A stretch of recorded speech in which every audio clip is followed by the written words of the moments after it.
இன்றைக்கி அப்போஸ்தலர் 2ஆம் அதிகாரத்தை குயிக்காக நம்ம படிச்சுட்டு போகிறோம்.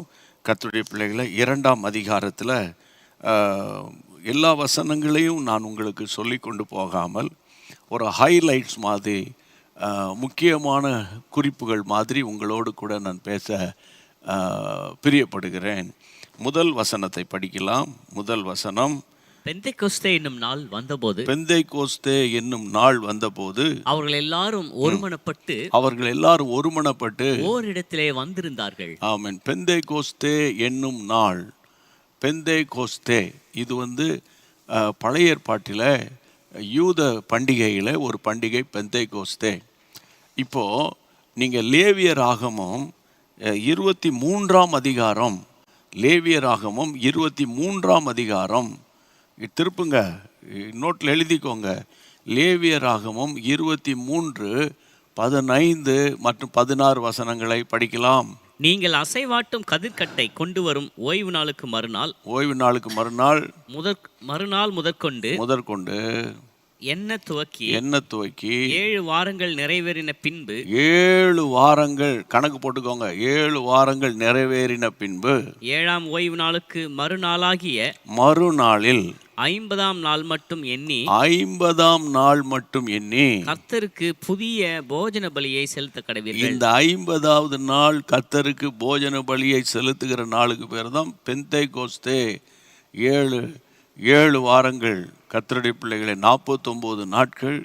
அந்த 49க்கு அடுத்த நாள் 50ஆவது நாள்.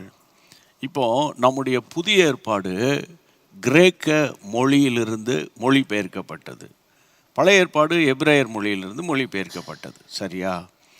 நம்முடைய தமிழர்களுக்கு ஒரு பெரிய ஆசீர்வாதம். இந்தியாவில் முதலாவது மொழிபெயர்க்கப்பட்ட புத்தகம் தமிழ் மொழியிலிருந்து தான் மொழிபெயர்க்கப்பட்டது.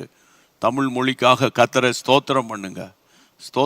மொழிபெயர்த்த பரிசுத்தவான்களுக்காக கர்த்தரை ஸ்தோத்திரம் பண்ணுங்க. ஆண்டவருக்கு மகிமை உண்டாகட்டும். சரி, இந்த 50 அப்படின்னு தமிழில் சொல்கிறோம். கிரேக்க பதத்தில் பெண்டி அப்படின்னு சொல்கிறாங்க. பெண்டி என்றால் 15 அர்த்தம். இங்கிலீஷில் 50, தமிழில் 50, கிரீக்கில் பெண்டி. அந்த பெண்டி என்ற வார்த்தையோடு இணைந்து வந்தது தான் Pentecost. The day of Pentecost அப்படின்னு ஆங்கிலத்தில் அழகாக சொல்லுகிறோம்.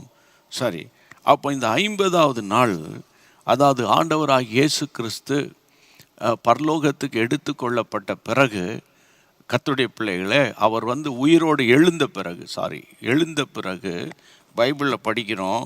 நீங்கள் வசனத்தில் நீங்கள் படிச்சிங்கன்னா 1ஆம் அதிகாரத்தில், அதாவது 3ஆம் வசனத்தை படிக்கும்போது, அவர் பாடுபட்ட பின்பு 40 நாளளவும் அப்போஸ்தலர்களுக்கு தரிசனமாகி தேவனுடைய ராஜ்யத்து குறைவுகளை அவர்களோடு பேசி அநேக தெளிவான திருஷ்டாந்தங்களினால அவர்களுக்கு தம்மை உயிரோடு இருக்கிறவர்களாக காண்பித்தார். 40 நாட்கள் இயேசு உயிரோடு எழுந்து நேராக பரலோகத்துக்கு போகாமல் நான் உயிரோடு எழுந்துட்டேன் என்பதை 40 நாட்கள் தம்முடைய சீடர்களுக்கு, தமக்குரியவர்களுக்கு ஆண்டவர் தரிசனம் அளித்தார் என்று அந்த வசனம் சொல்லுகிறது. சரியா? 40 நாள். அப்போது இந்த 50ஆவதுக்கும் 40க்கு இடையில் 10 நாள் இருக்குது. இந்த 10 நாள் தான் அப்போஸ்தலர் 1ஆம் அதிகாரம் 14ஆம் வசனத்தின்படி, கர்த்தருடைய பிள்ளைகளே, வேதத்தில் வாசிக்கிறோம். 14ஆம் வசனம், அங்கே இவர்கள் எல்லாரும் ஸ்திரீகளோடும் இயேசுவின் தாயாகிய மரியாளோடும் அவருடைய சகோதரரோடும் கூட ஒருமனப்பட்டு ஜெபத்திலும் வேண்டுதலிலும் தரித்திருந்தார்கள். அந்த 10 நாட்கள் தரித்திருந்து பரிசுத்த ஆவியானவருடைய அபிஷேகத்தை பெற்றுக்கொள்வதற்காக காத்திருக்கிறார்கள். எப்போது கர்த்தர் வாக்குத்தத்தம் போன வாரம் நான் பேசின போது சொன்னேன். லூக்கா 24:49 வசனத்தின்படி, நீங்களோ உன்னதத்திலிருந்து வரும் பலனால் நிரப்பப்படும் வரைக்கும் எருசலேமிலே காத்திருங்கள் அப்படின்னு சொன்ன வார்த்தையின்படி இப்பொழுது இவர்கள் 10 நாட்களாய் காத்திருக்கிறார்கள். 10ஆவது நாள் பரிசுத்த ஆவியானவர் ஊற்றப்பட்டார். அதுதான் கர்த்தருடைய பிள்ளைகளே. இங்கே அப்போஸ்தலர் நடபடியின் புத்தகம் 2ஆம் அதிகாரத்துக்கு நீங்கள் வரும்போது 2ஆம் அதிகாரம் முதல் வசனத்தில், பெந்தேகோஸ்தே நாள் வந்தபோது அவர்கள் எல்லாரும் ஒருமனப்பட்டார்கள், ஓரிடத்துக்கு வந்திருந்தார்கள் என்று வசனத்தில் நம்ம படிக்கிறோம். ஒருமனப்பட்ட இடத்திற்கு ஆவியானவர் இறங்கி வருவார். ஒருமனப்பட்டு, கர்த்தருடைய பிள்ளைகளே, உங்கள் எல்லாருக்கும் தெரியும், மத்தேயு 18:19 படி, எங்கே 2 பேராவது 3 பேராவது என் நாமத்தினால கூடி இருக்கிறார்களோ அவர்கள் நடுவில் நான் வருவேன் என்று கர்த்தர் வாக்குத்தத்தம் பண்ணினார். சரியா? இப்போ ஒருமனப்பட்டு நீங்கள் வேண்டிக் கொள்ளும்போது, உங்கள் வீட்டில் கணவன் மனைவி இருக்கிறீங்க, 2 பேரும் ஒருமனப்பட்டு கரம் பிடித்து, ஆவியானவரே எங்களுக்கு இந்த அபிஷேகம் வேணும், நாங்கள் விசுவாசிக்கிறோம், அப்போஸ்தலர் நாட்களை விசுவாசிக்கிறோம் என்று நீங்கள் விசுவாசிக்கும் போது நிச்சயமாக கர்த்தர் உங்களுக்கு அபிஷேகத்தை ஊற்றுவார். என்னுடைய ஊழிய பாதையில் நான் கிட்டத்தட்ட 84ஆம் வருஷத்துலேருந்து நான் முழு நேர ஊழியத்தில் இருக்கிறேன். 1984 இருக்கிறேன். அப்போ கர்த்தருடைய பிள்ளைகளை 1984 அதாவது கர்த்தருடைய பிள்ளைகளை 94, அப்புறம் 2004, அப்புறம் 2014. சரியா? கர்த்தருடைய பிள்ளைகளை இப்போ 2024, இப்போ 25, 42 வருஷங்கள் இந்த ஊழிய பாதையில் எந்த பட்டணத்துக்கு போனாலும், எந்த நாட்டுக்கு போனாலும், எந்த தேசத்துக்கு போனாலும் கர்த்தர் பரிசுத்த ஆவியை பற்றி போதிக்க எனக்கு உதவி செய்வார். அப்போது ஜனங்கள் ஆயிரமான மக்கள் அபிஷேகம் பெற்றிருக்கிறாங்க. அந்த நாட்களில் அபிஷேகம் பெற்றவங்களெல்லாம் இந்த நாட்களில் சில தேசங்களுக்கு போகும்போது, சில பட்டணங்களுக்கு போகும்போது அந்த பிள்ளைகள் சொல்கிறாங்க, அந்த ஊழியக்காரர்கள் சொல்கிறாங்க, உங்கள் கூட்டத்தில் தான் நாங்கள் அபிஷேகம் பெற்றோம். தேவனுக்கு மகிமை உண்டாகட்டும். ஆமேன். அப்போது ஒருமனப்பாடு ரொம்ப அவசியம். பரிசுத்த ஆவியானவருடைய நிறைவை பெற்றுக்கொள்வதற்கு ஒருமனப்பட்டு ஜெபிக்கணும். ஒருமனப்பட்டு ஜெபித்தாதான் அந்த ஒருமனப்பாடு தான் உங்கள் லைஃப்பில் ஒரு மேன்மையான காரியத்தை கொண்டு வரும். உங்கள் வீட்டில் ஒருமனப்பாடு இல்லைன்னா அதற்காக நீங்கள் ஜெபம் பண்ணணும். 1 கொரிந்தியர் 1ஆம் அதிகாரத்தில், கர்த்தருடைய பிள்ளைகளே, 1 கொரிந்தியர் 1ஆம் அதிகாரத்தில் 9ஆம் வசனத்தை படிங்க. 1 கொரிந்தியர் 1ஆம் அதிகாரம். நம்முடைய குமாரனும் தம்முடைய கர்த்தருமாயிருக்கிற இயேசு கிறிஸ்துவுடனே ஐக்கியமாயிருப்பதற்கு, இயேசுவோடு ஐக்கியமாயிருப்பதற்கு உங்களை அழைத்த தேவன் உண்மை உள்ளவர். நம்மளை அழைத்த தேவன் உண்மை உள்ளவர். 10ஆம் வசனம். சகோதரரே நீங்கள் எல்லாரும் ஒரே காரியத்தை பேசவும். பார்த்தீங்களா? அந்த ஒருமனப்பாடுனுடைய எக்ஸ்பிளனேஷனை நான் கொடுக்குறேன். நீங்கள் எல்லாரும் ஒரே காரியத்தை பேசணும். பிரிவினை இல்லாமல் ஏக மனதும் ஏக யோசனையும் உள்ளவர்களாய் சீர்பொருந்தி இருக்க வேண்டும் என்று கர்த்தராகிய இயேசு கிறிஸ்துவின் நாமத்தினாலே உங்களுக்கு புத்தி சொல்கிறேன். ஆமென். ஒரே காரியத்தை பேசணும், பிரிவினை இருக்கக்கூடாது. ஏக மனது, ஏக யோசனை, சீர்பொருந்தணும். இதெல்லாம் நம்ம வீட்டுக்குள்ளே இருக்கான்னு நம்ம பார்க்கணும். இந்த பைபிள் ஸ்டடியில் ஒருமனப்பாட்டை கர்த்தர் பேசுகிறார். ஒருமனப்பாட்டை பற்றி பேசும்போது 1 நிமிஷம் ஜெபம் பண்ணுவோம். ஆண்டவரே, எங்கள் வீட்டில் ஒருமனப்பட்டு நான் ஜெபிக்கணும். எனக்கும் என் புருஷனுக்கும், எனக்கும் என் மனைவிக்கும், எங்கள் 2 பேருக்கும், எங்கள் பிள்ளைகளுக்கும், எங்கள் பெற்றோருக்கும், பேர பிள்ளைகளுக்கும் நடுவே ஒருமனப்பாட்டின் ஆவியை எங்கள் ஆண்டவர் ஊற்றும்படி நாங்கள் பாரத்தோடு ஜெபிக்கிறோம். எங்கள் அலுவலகத்தில் ஒருமனப்பாடு, எங்கள் ஊழியத்தில் ஒருமனப்பாடு, எங்கள் வியாபார ஸ்தலத்தில் ஒருமனப்பாடு ஆண்டவரே உண்டாவதாக என்று நாங்கள் வேண்டிக் கொள்ளுகிறோம். இந்த ஜெபத்தை நீர் கேட்டபடியினால் உம்மை ஸ்தோத்தரித்து பாடுவோம். ஆமென். நன்றியால் பாடிடுவோம்.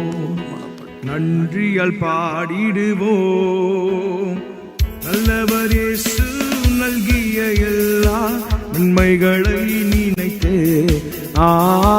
நல்லவர் இயேசு நல்கிய எல்லா நன்மைகளை நினைத்தே. உயிர்ப்பிக்கும் போது அப்பொழுது பலத்த காற்று அடிக்கிற முழக்கம் போல வானத்திலிருந்து சடுதியாய் ஒரு முழக்கம் உண்டாகி அவர்கள் உட்கார்ந்திருந்த வீடு முழுவதையும் நிரப்பிற்று. அல்லாமலும் அக்கினிமயமான நாவுகள் போல பிரிந்திருக்கும் நாவுகள் அவர்களுக்கு காணப்பட்டு அவர்கள் ஒவ்வொருவர் மேலும்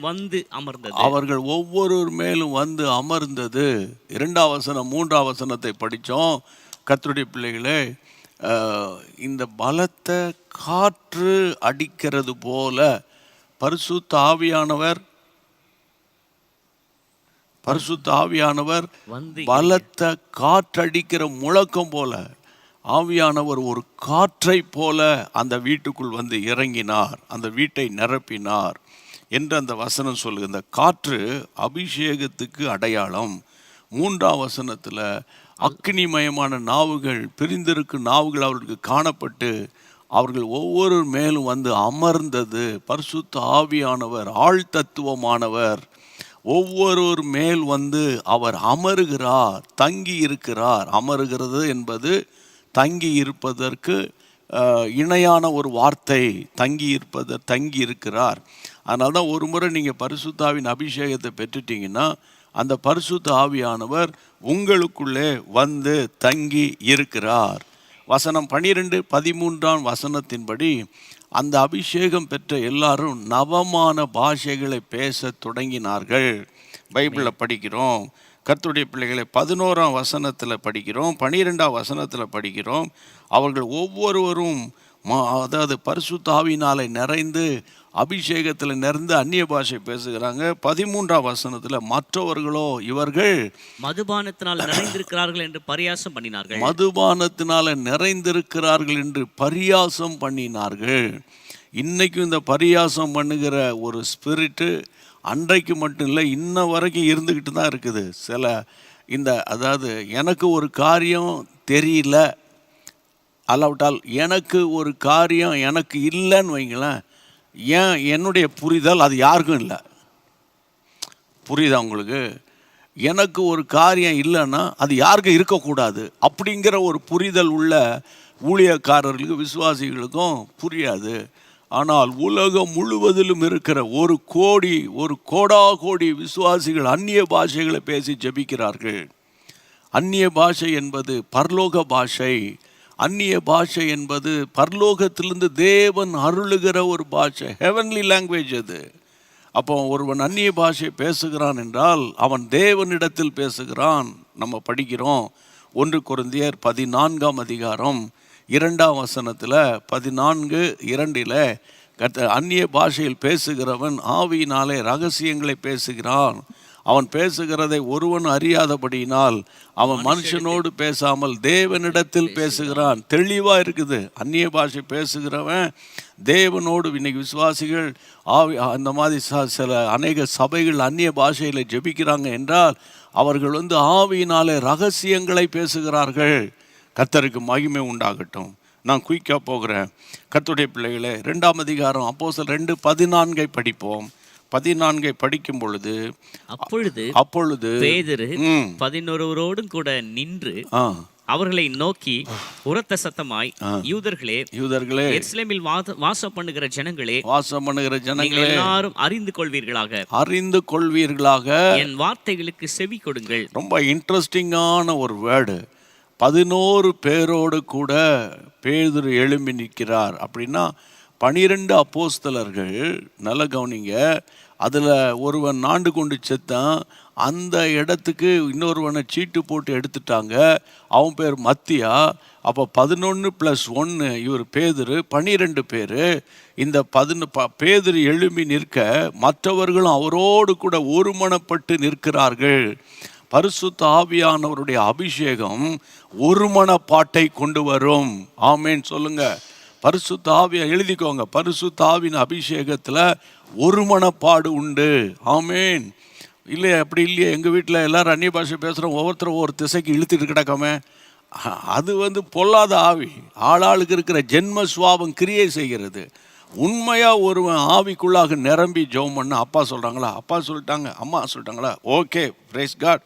இதில் ஒய்ஃப் சொல்லிட்டாங்களா, சரி. என் கணவர் என்ன சொல்லிட்டாரு, ஓகே பிரைஸ் காட். அதோடு போயிடணும்.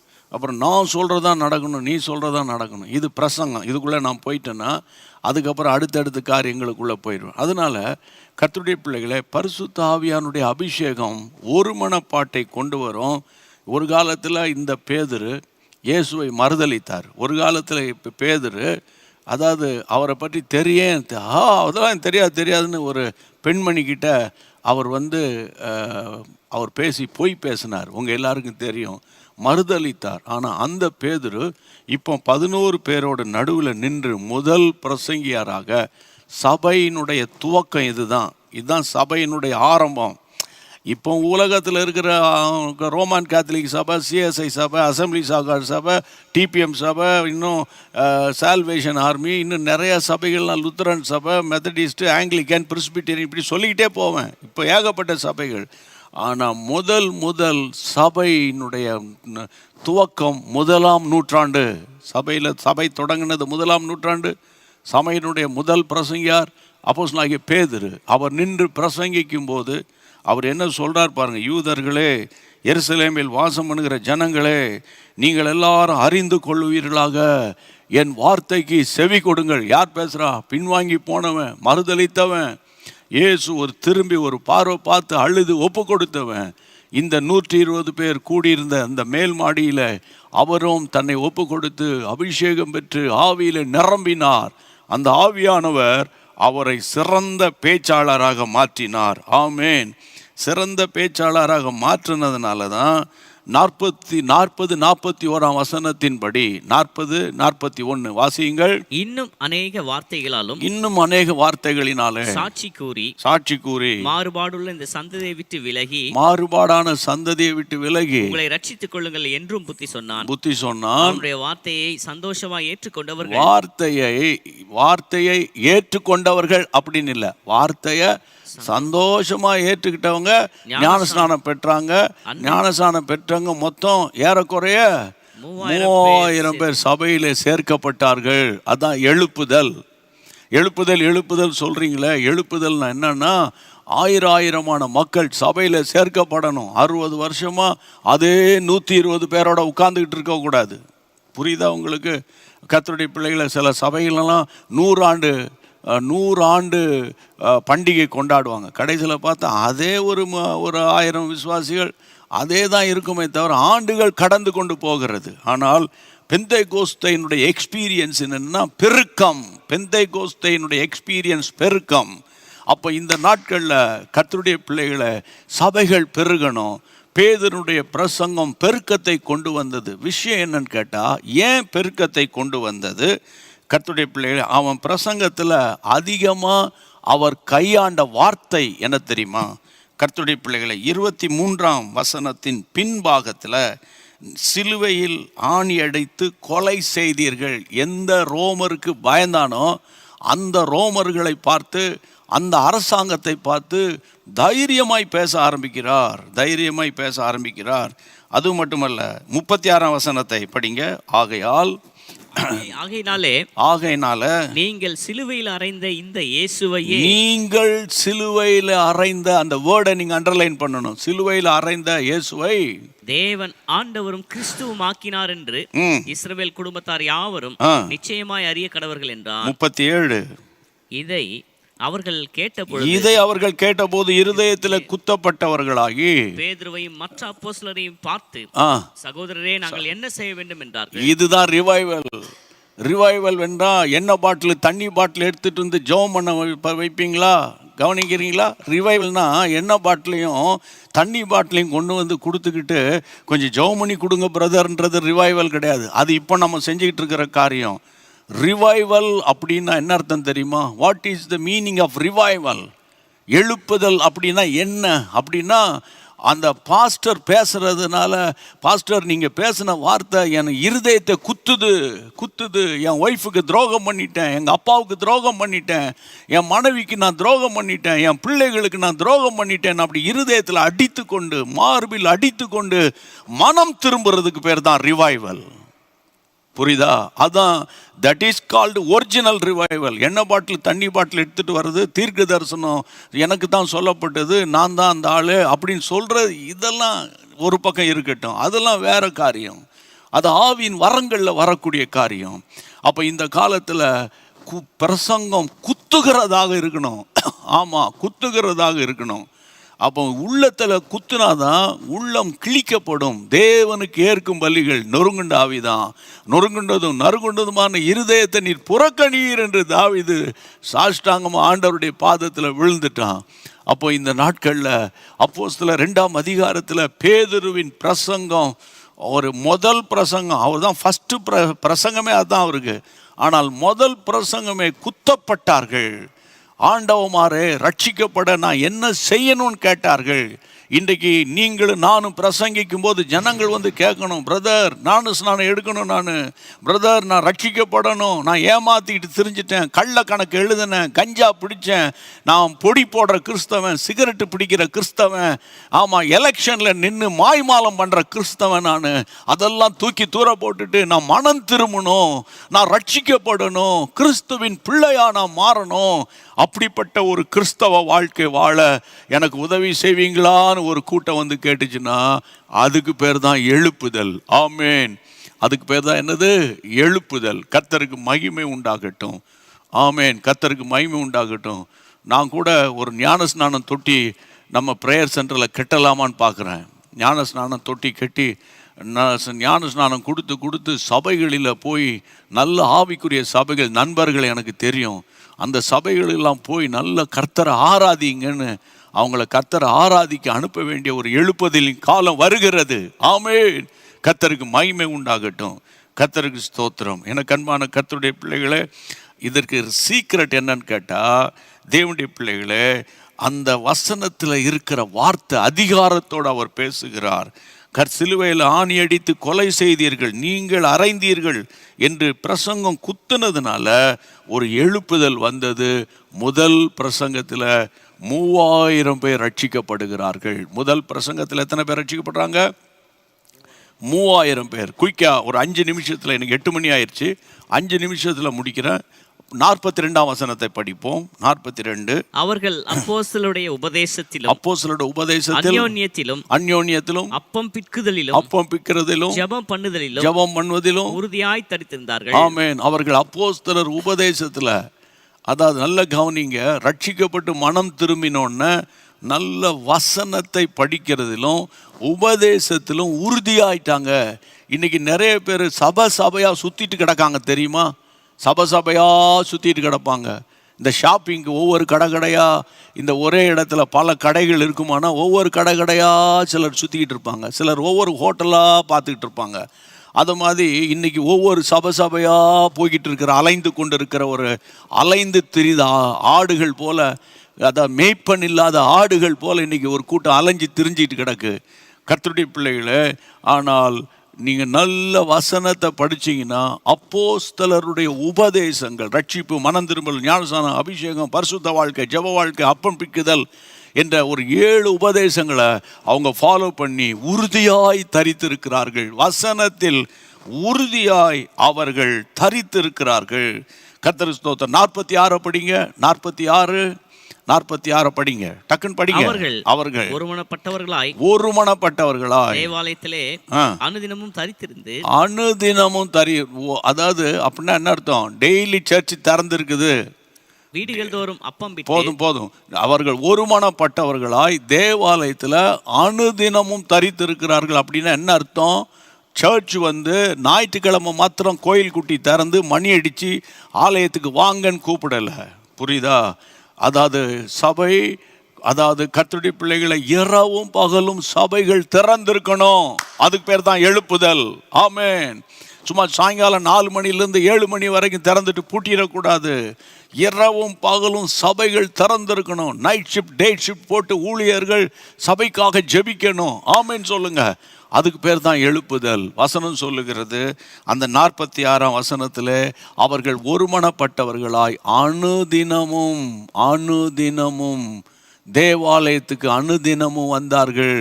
ஞாயிற்றுக்கிழமை ஒரு நேரம் போயிட்டு, நான் சர்ச்சுக்கு போயிட்டு வந்தேன், அந்த சர்ச்சில் மெம்பராக இருக்கிறேன், 40 வருஷமாக மெம்பராக இருக்கும், பெருமையாக பேசுகிறீங்க நீங்கள். கர்த்தருடைய பிள்ளைகளை அனுதினமும் சபைகள் திறந்திருக்கணும். நேரம் கிடைக்கும் போது ஆலயத்தில் ஓடி ஒரு மூலையில் முழங்காலில் நின்று, ஆண்டவரே எங்கள் சென்னை பட்டணத்தில் ஒரு எழுப்புதலை கொண்டு வரணும்னு ஜெபிக்கணும். ஆமேன்னு சொல்லுங்க. கைகளை உயர்த்தி ஆண்டவரை ஸ்தோத்திரம் பண்ணுங்க. 47ஆம் வசனம், தேவனை துதித்து தேவனை துதித்தார்கள். ஜனங்கள் எல்லாரிடத்திலும் தயவு பெற்றிருந்தார்கள். ஜனங்கள் எல்லாரிடத்திலும் தயவு பெற்றிருந்தார்கள். ரட்சிக்கப்படுகிறவர்களை கர்த்தர் ரட்சிக்கப்படுகிறவர்களை கர்த்தர் அனுதினமும் சபையிலே சேர்த்தார். அந்த தேவனை துதிக்கிற துதி சபையில் இருக்கணும். துதியின் ஆவி சபையில் இருக்கணும். ஜனங்கள் எல்லாரிடத்திலும் தயவு இருக்கணும். ஒருத்தருக்கு ஒருத்தர் இணக்கம் உள்ளவர்களாய் இருந்தார்கள். 3வது, ரட்சிக்கப்படுகிறவர்களை கர்த்தர் அனுதினமும் சபையிலே சேர்த்து கொண்டு வந்தார்.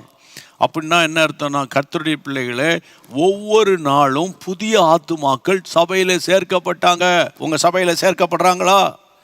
ஒவ்வொரு நாளும். அப்படின்னா டெய்லி சர்ச் திறந்துருக்குது. டெய்லி பாஸ்டர் நியூ சோல்ஸை பார்க்குறாரு. நீங்கள் எங்கேருந்து வரீங்க? நாங்கள் இங்கேருந்து வரோம், அங்கேருந்து வரோம். அப்படியா, வாங்க ஜெபம் பண்ணுங்கன்னு. அனுதினமும் சபை வளர்கிறது. அனுதினமும் 300 பேர், 600 பேர், 600 பேர், 100, 1200 பேர், அப்படி மாறுகிறது சபை. இதுக்கு பேர் தான் எழுப்புதல். ஆமென். அப்போ ரட்சிக்கப்படுகிறவர்களை, ரட்சிக்கப்பட்டவர்களை அல்ல, புரிஞ்சுக்கோங்க. ரட்சிக்கப்படுதல், ரட்சிக்கப்படுகிறவர்கள் அப்படின்னா ப்ரெசன்ட் கண்டினியூ டென்ஸ். வாழ்க்கை ஃபுல்லாக ரட்சிக்கப்படணும். ரட்சிப்பு ரட்சிப்பு ரட்சிப்பு ரட்சிப்பு ரட்சிப்பு. என் சுவாசம் போகிற வரைக்கும் அந்த ரட்சிப்பை நான் காத்துக்கொள்ளணும். ஆமென். முடிவு பரியந்த நிலைத்திருக்கிறவனை தான் ரட்சிக்கப்படுவான். ஜெபம் பண்ணலாமா எல்லாரும்? இயேசுவின் நாமத்தினால. ஆண்டவரே, இந்த நாளிலும் ஆண்டவரே, அப்போஸ்தலர் நடபடிகளை பைபிள் ஸ்டடியை நடத்த கர்த்தர் கொடுத்த பாக்கியத்துக்காக கிட்டத்தட்ட 14 பாயிண்ட்ஸை குயிக்காக உங்களுடைய பிள்ளைகளோடு பேச கர்த்தர் உதவி செய்த அன்புக்காக ஸ்தோத்திரம். தாழ்த்தி ஒப்பு கொடுக்கிறோம். எத்தனை பேர் வசனம் கேட்டார்களோ அத்தனை பேரும் எழுப்புதல் பாரம் கொண்டவர்களாக, சபைக்கு பக்தி விருத்தி கொண்டவர்களாக மாறும்படி நான் ஜெபிக்கிறேன், தாழ்த்துகிறேனப்பா. இன்றைக்கு இரவு யாருக்காவது நித்திரை எனக்கு வரல ஆண்டவரே, இப்போது அவர்களுக்காக ஜெபிக்கிறேன். நான் சில பலவீனத்தோடு இருக்கிறேன், சில கஷ்டத்தோடு இருக்கிறேன், சில கடன் பாரத்தோடு இருக்கிறேன், சில நெருக்கடியோடு இருக்கிறேன். அப்படிப்பட்டவர்களுக்காக ஜெபம் பண்ணுறேன். ஏசப்பா, நீரே அவர்களை பலப்படுத்தி சகாயம் பண்ணி உம்முடைய நீதியின் வலது கரத்தினால தாங்கும்படி நான் ஜெபிக்கிறேன். உம்முடைய அன்பின் கைகளை ஒப்பு கொடுக்கிறேன். கர்த்தர் நடத்தும். உமக்கே மகிமை உண்டாகட்டும். இயேசுவின் நாமத்தில் ஜெபிக்கிறோம் எங்கள் பரிசுத்தம் உள்ள நல்ல பிதாவே. ஆமென். Praise God. சேர்ந்து சொல்லிடுவோம். என் ஆத்துமாவே கர்த்தரை ஸ்தோத்திரி, என் முழு உள்ளமே பரிசுத்த நாமத்தை ஸ்தோத்திரி, என் ஆத்துமாவே கர்த்தரை ஸ்தோத்திரி, கர்த்தர் செய்த சகல உபகாரங்களை மறவாதே. ஆமென். அன்பான தேவனுடைய பிள்ளைகளே, இச்செய்தி உங்களுக்கு மிகுந்த ஆசீர்வாதமாக இருந்ததென்று நாங்கள் நம்புகிறோம். தொடர்ந்து எங்கள் செய்திகளை கேட்டு கர்த்தருக்குள் ஆசீர்வதிக்கப்பட ஜீசஸ் மீட்ஸ் மினிஸ்ட்ரீஸ் என்கிற எங்கள் யூடியூப் சேனலை சப்ஸ்கிரைப் செய்யுங்கள். மேலும் உங்கள் ஜெப உதவிக்கு எங்களோடு நீங்கள் தொடர்பு கொள்ள வேண்டிய தொலைபேசி எண் 9842252836 மற்றும் 7299546363. Email gpsrobinson@hotmail.com. கர்த்தர் உங்களை ஆசீர்வதிப்பாராக.